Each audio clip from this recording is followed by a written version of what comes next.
In this video we will be doing examples of the types of absolute value inequality problems that students typically encounter in algebra courses.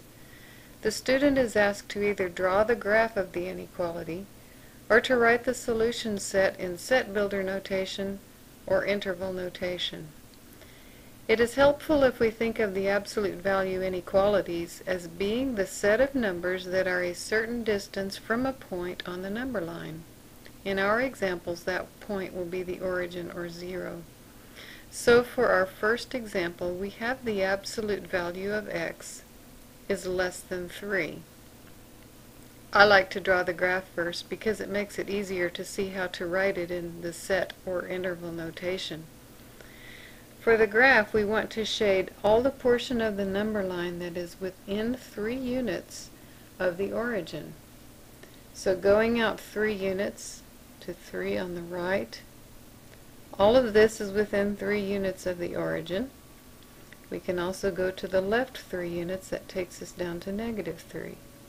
Notice that I use an open circle to show that we have to be strictly within 3 units, so we do not include the endpoints. So everything in between -3 and +3 is shaded because all of that portion of the graph is within 3 units of the origin.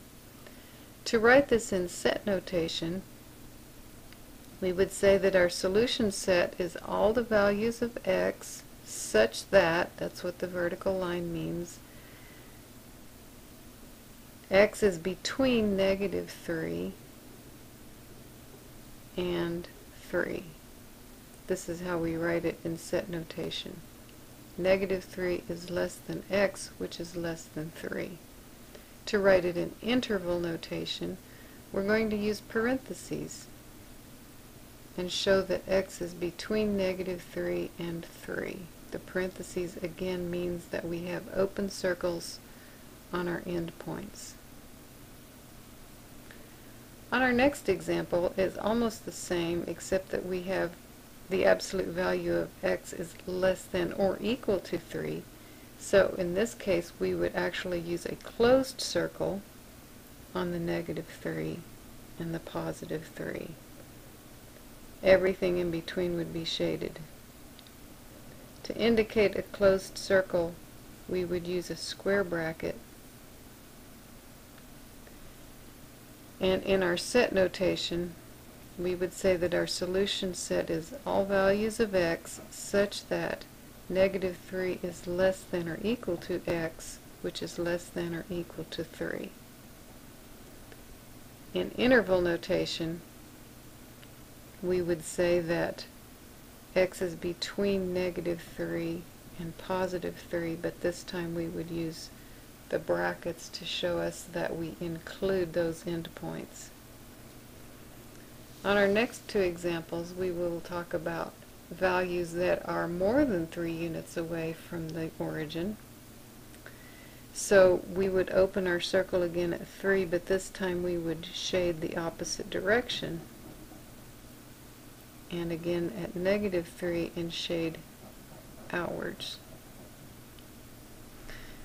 So notice that the left end of the number line goes on forever and ever to -infinity.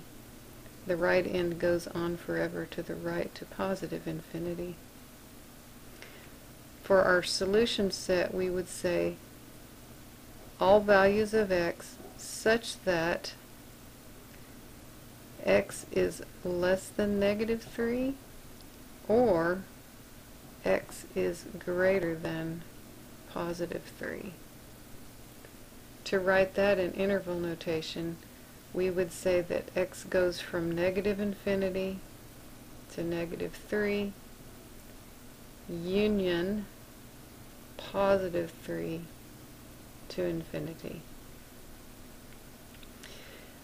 Our next example will be very similar, except that we will close the circles because we have the or equal to symbol here. Close this circle, shade the same direction that we did before.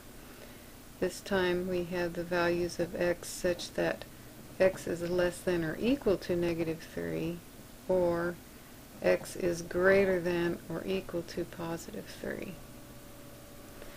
And in our interval notation, we go from negative infinity to negative 3, put a bracket on negative 3, another bracket on 3, to positive infinity. We never use a bracket on infinity.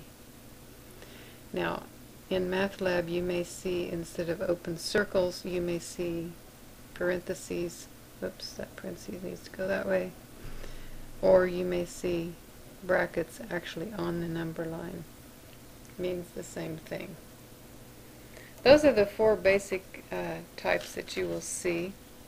Then there are a few what I call trick questions or special cases in which they will ask you to shade the portion of the number line where x is greater than 0.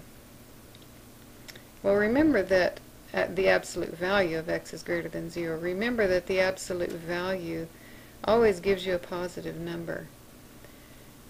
Because x cannot equal 0, because there's no line here, the absolute value of x cannot equal 0, we have to put an open circle at 0. Otherwise, everything else gets shaded. The whole number line is shaded except 0.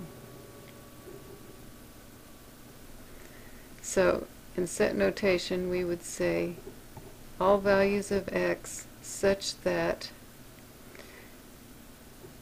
x is less than 0 or x is greater than 0. In interval notation, we would go from negative infinity to 0, not including 0, so we use parentheses, union 0 to positive infinity. The next one is the absolute value of x is greater than or equal to 0. This time x can equal 0, so we end up shading the entire number line. In set notation, we would just say all values of x such that x is a member of the set of real numbers, the whole number line. In interval notation, that goes from negative infinity to positive infinity. And for our last example, we have the absolute value of x is less than 0. Well, the absolute value of x can never be a negative number because absolute value numbers are always greater than or equal to 0. So our solution set is the empty set, which can also be written this way.